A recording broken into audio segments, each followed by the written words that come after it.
All right, so we're going to assume you guys went ahead and saw The Conjuring Last Rites. So this is us putting you on notice. We're going to talk about it with spoilers. It's just how it's going to be. Buckle up. Spoiler alert for The Conjuring Last Rites. I could write it in crayon. I'm not going to.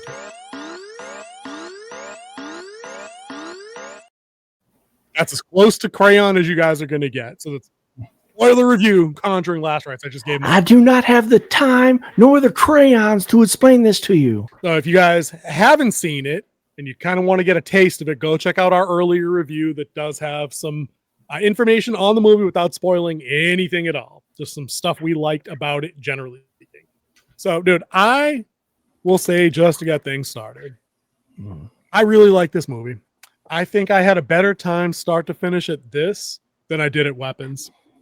Except for your complaining about the runtime to me while you're getting there. The runtime was unexpected, but I'll say this, this is probably a hot take as far as fans of this franchise go. I think part 2 was the other Big Daddy runtime in the series. It was like 2 hours 10. This was allegedly 2:15. It didn't feel 2:15. It didn't feel like that, and I'm pretty sure it didn't clock that way either because I kept tabs on it. I feel like this came in at like 2:05, but whatever. I feel like this moved better than part 2. I feel like there were parts of the middle of 2 that dragged, and I know people hold up 2 like it's up here.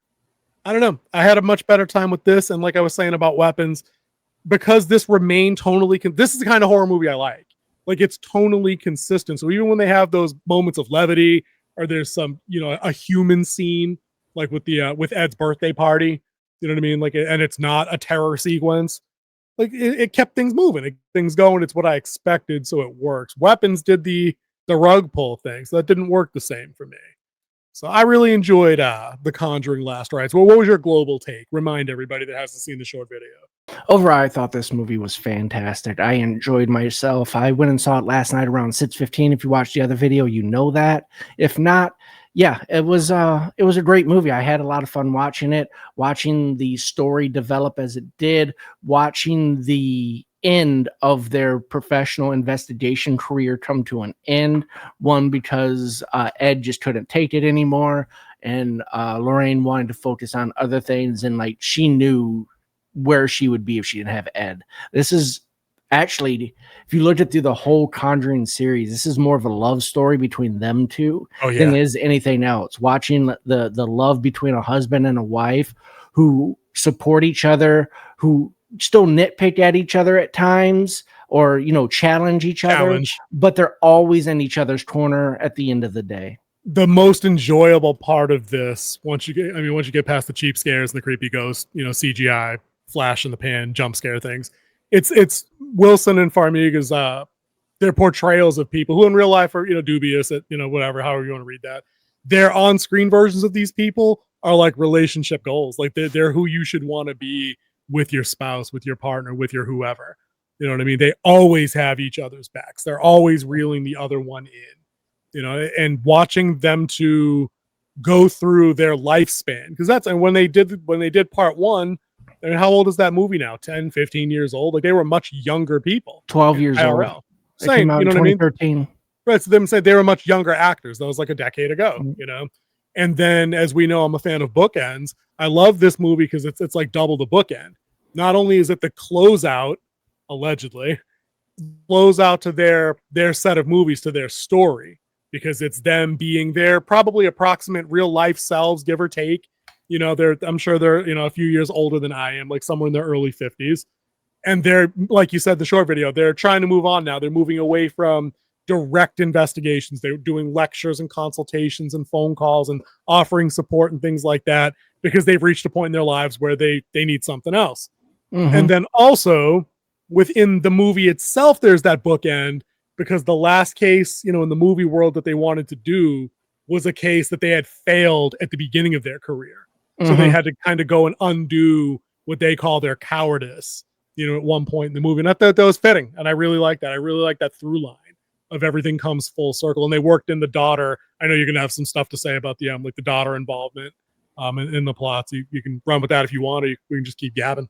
Well, they had the daughter tie in because she was pregnant when they took on this demon before, and it's a demon inside of a mirror. So, and did you stay after the credits? I stayed and watched some of the footage that they rolled and like the family photos, but not all the way through. So at the end, they actually showed the actual mirror, and it explained a little bit more with pictures of the real Ed Warren there, and they said they called it the Conjuring mirror. So, so it was this mirror that they came in, and it has spirits in it, but it's being controlled by something darker on the backside of it. And you get to see that one every now and then. It never actually leaves the mirror. You just see it in the mirror. The other three spirits do leave the mirror. Right. And that was actually one of my nitpicks that I didn't mention in the short video because I didn't want to spoil anything. Story-wise, didn't like that they went back to the well. It was a darker spirit controlling lesser spirits because they did that in part 2. You know, where there was a darker spirit that was controlling the old man that lived in the house, and he didn't realize that he could move on, but then he wanted to move on, but the other thing wasn't letting him. I feel like it was kind of a retread there, but because they blow past what the actual threat is so quickly in like act 2 of this movie, like I didn't care because they were focusing more on the Warrens' growing family because they're bringing in daughter, they're bringing in fiance. So I didn't mind it as much, but it is a slight nitpick. But how many times can you go back to the well? And I hope if this is the last one, that they don't, if they expand upon them with other characters, they then don't also use that motif of a darker demon controlling the lesser one. You know? But that, I mean, if you're basing it off of their real investigation and that's how it was, you're not really going back to the well. You're going through the source material that Ed provided in his tapes and his notebooks and his books that he wrote. So you can't really say that it's going back to the well. It's reporting on this case and what this case was. That's fair. But I don't know how hardcore people need the lore to be in these movies, since we know that there's a lot of this stuff that is lionized for Hollywood eyes, you know what I mean? To make an entertainment product and not a literal documentary of which exists on these people, you know what I mean? Like that's out there if you want. And that was one of the things I brought up in the shorter is that there's a lot of liberties taken about the Warrens in this. And a lot of people have been doing background checks into the Warrens. And then, a lot of controversy came up when what they're researching really is like picking at straws when it comes to these guys. But one of the things that they did in the movie is that they had him perform an exorcism, and he wasn't an exorcist. They hinted at it in this one too, about the guy getting bit right there. Yeah. I like to see him back, by the way. Yeah. Just to interject. But Ed's never done a exorcism. They always had a priest who is an exorcist, and there are exorcist priests inside the Catholic diocese. To this day. We have one that's here in town. He's the leader of one of the churches here. I don't know how the Catholics do it, what they call him, but he's the lead priest at one of the churches here, and he's also an exorcist. Yep. Yeah, people don't think that stuff's still kind of real, and that it really is just a product of Hollywood in like the 70s. Like, no, it's the world's second oldest profession. You know what I mean? Like we've been at that for a while, fighting the darkness. But yeah, there's definitely liberties taken, like you said, with the characters and the cases, and I think that if they inevitably do more than these, let's before we even talk about like the plot of the movie, like in any kind of depth, this isn't over.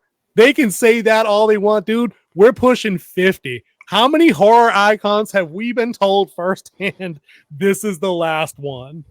They've all got the final Nightmare, the final Friday, the final Chucky, the final this. Stop it.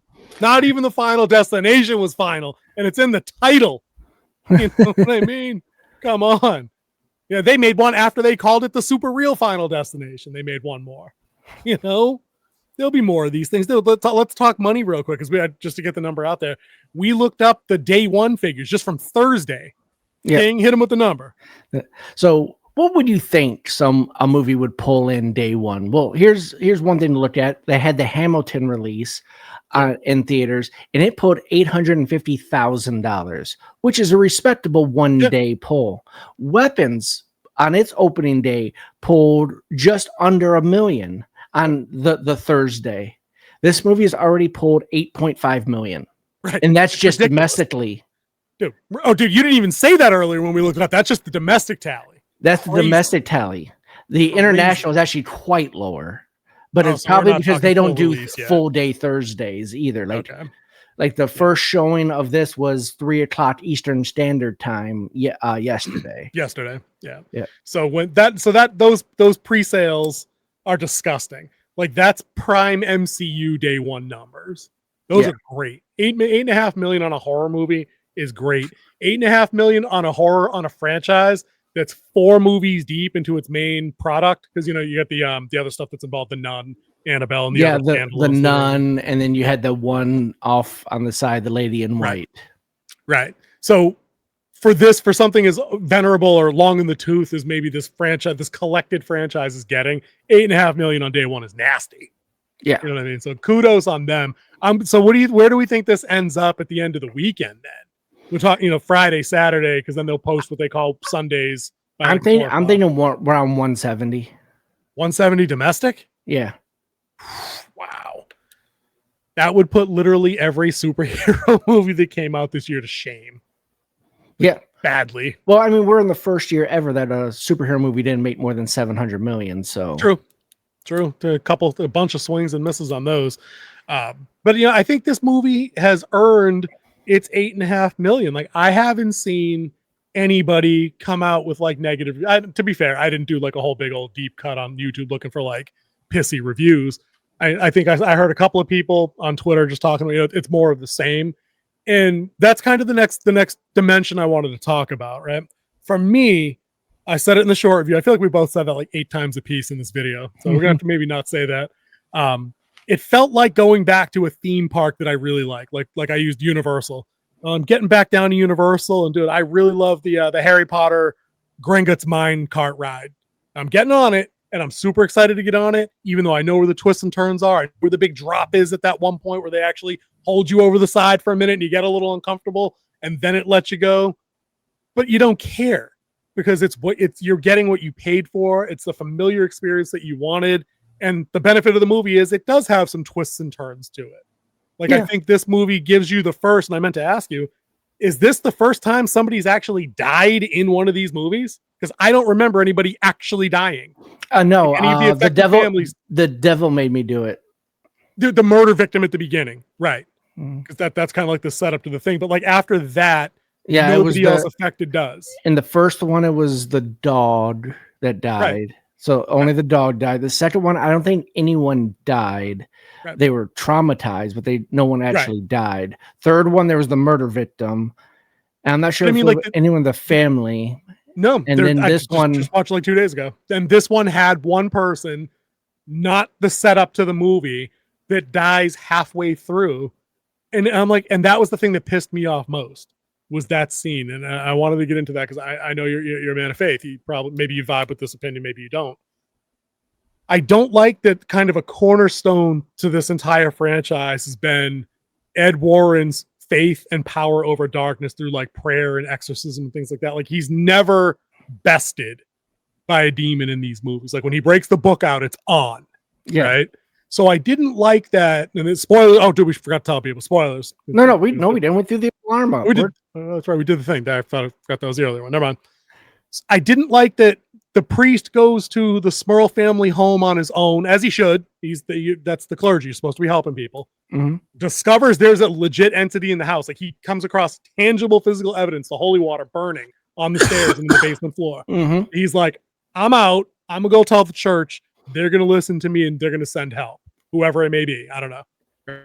But when he gets to the church, somehow the evil has followed him from the Smurl family home into the church, goes through its bag of tricks, and then gets 90s cynical with, he breaks out the crucifix, runs through the prayer, and the demon sets the crucifix on fire and burns his hand to the point he drops it.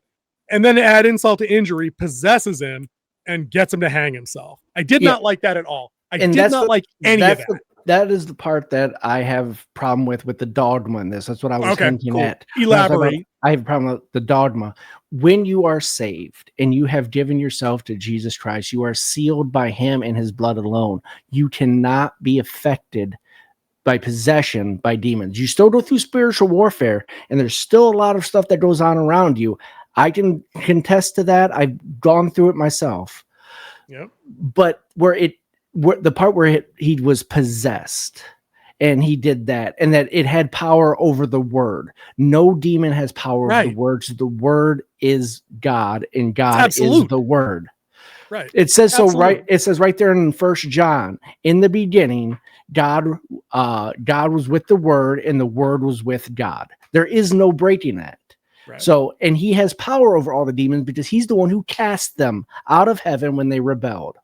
Starting with Lucy. We know who talked about, Lucy. You know who we talking about?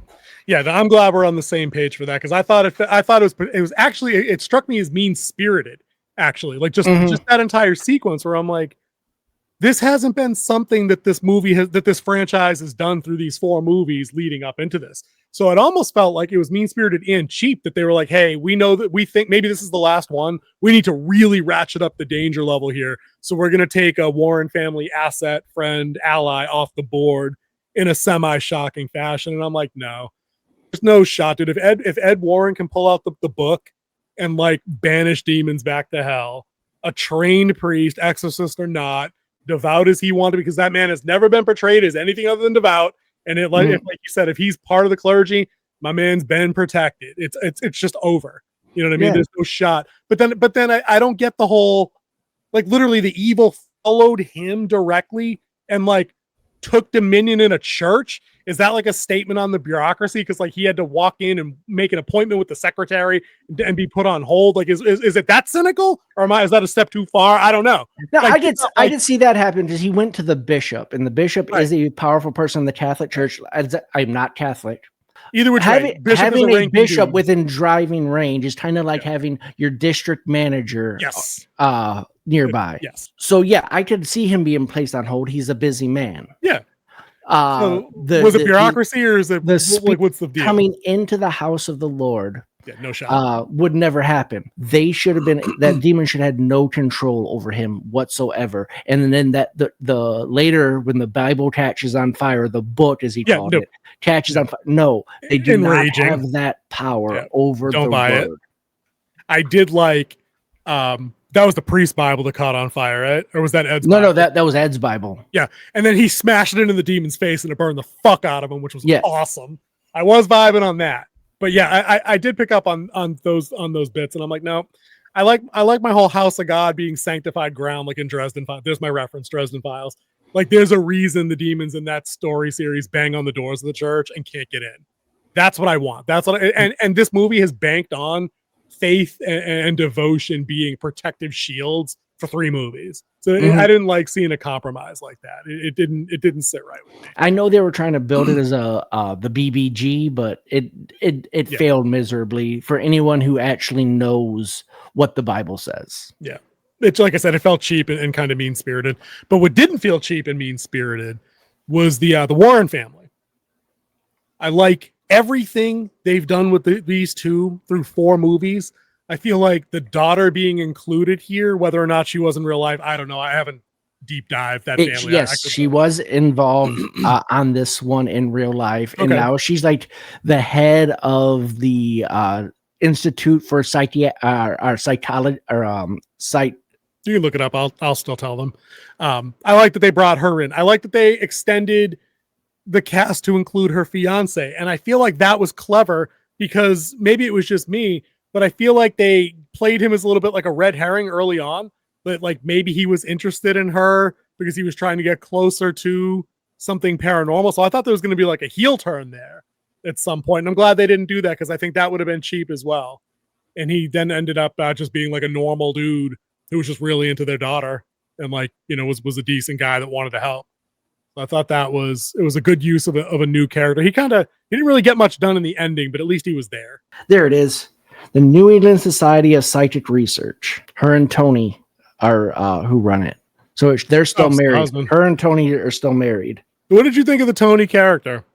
Did you think that he was a useful addition, or were you expecting more out of him, or like a paranormal background for himself? Because I thought that's where it was going at another point when he starts talking about what happened to him when he was a cop. Well, once you go in and you know that this is based on for real events, it wasn't like they're adding a character that they just made up or anything. Tony actually existed. He came in around this time. I think the person who portrayed him did a really good job of playing that awkward guy in the 80s trying to ask for the parents' blessing. I think I like He that. was completely into her and all of what she's going through. Like, he seems like that supportive guy. And at the end was a great head nod to him because he is the caretaker of the relic room. Yeah, that was nice when he threw him the keys. That was pretty Yeah. cool. Like, I wish I didn't know that the Warrens were real people, because I like this movie version of them better than up or down about what you think of them in real life. But I feel like there were opportunities in this movie or in this franchise that are only half as effective as they could be because they're real people. So the writing's never really on the wall for them. They both retire out of the business, and not because one of them died like on the job. Yeah, and like every time this dude had a heart attack, I'm like, 2003, and the other one passed away in like 2019. I don't remember. Like, Ed died first. He had a stroke and died like 4 or 5 years later. I think the movie said at the end, and then she never remarried, but she lived a good long while after, though. I think yeah, because she was in the first movie. Was she? Oh, that's right. She was. That's right. Yeah, she was in the part where Ed and Lorraine giving a talk, and she's in the audience. Yes, I feel like the tension in the third act in particular. Ed has they do the cardiac thing with Ed like in several places after he initially has the heart attack in 3, and I'm like, okay, like, you can't lean on that as a crutch every single time. Now, either like a demon's going to kill him or it's not, and we know it's not. It could make him weaker because the body is only as strong as your weakest part. Yeah, that's true. And the same thing for when they like Vera Farmiga's Lorraine gets thrown down the basement stairs pretty hard. I'm like, well, that could have been a neck break or a concussion, or she's way late for the movie, but it wasn't. And then the same thing with the daughter. Now, the daughter, I didn't know anything about her in real life, so I thought maybe she was going to be expendable in that attic. I won't spoil that part because I thought that was as much tension as I think I felt in the movie was that. Yeah, and like in the attic. This movie had the most tension of any Conjuring movie I've seen since the first one. Like, the first one, there wasn't much family dynamic that you knew about the Warrens, but the tension that was with the family that was living in that cottage, who just moved in there. That tension. Oh, Ron Livingston's family in part 1. Yeah. What happened there had high tension. And this one, it kept building up that tension really well.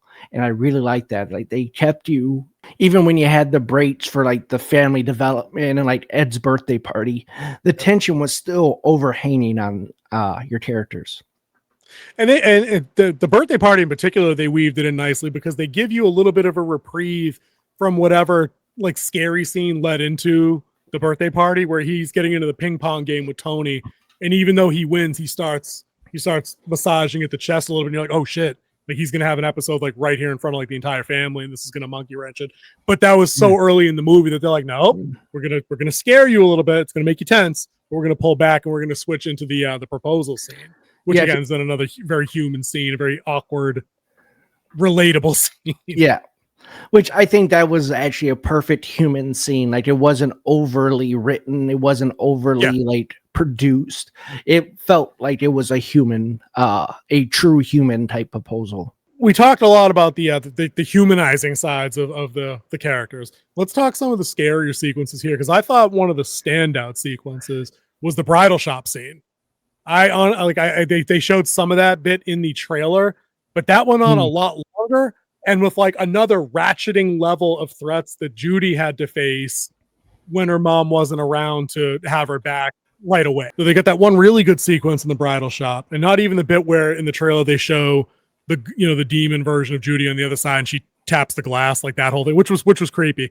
But there's another part where Judy thinks that the shopkeeper is back in to fit her for the dress, and her dress is moving around low. And she very slowly realizes it's not Brenda, and the dress just pulls away for like 8 seconds. And I'm like, dude, just show us, please. And like, they didn't. They never showed. And they didn't. And I'm like, dude, nicely done. Same thing too. It was a quick, it was an early build-up scene to show the Smurl family peril, where mom's on the phone and something keeps yanking, because it's a corded phone, because it's like 1986. She's talking to her sister or whatever on the phone, or her girlfriend.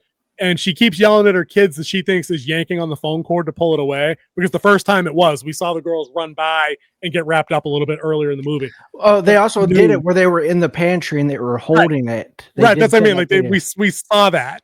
And then in this one, it gets it gets tweaked a little, and then it just gets straight up yanked out of her hand and onto the kitchen floor.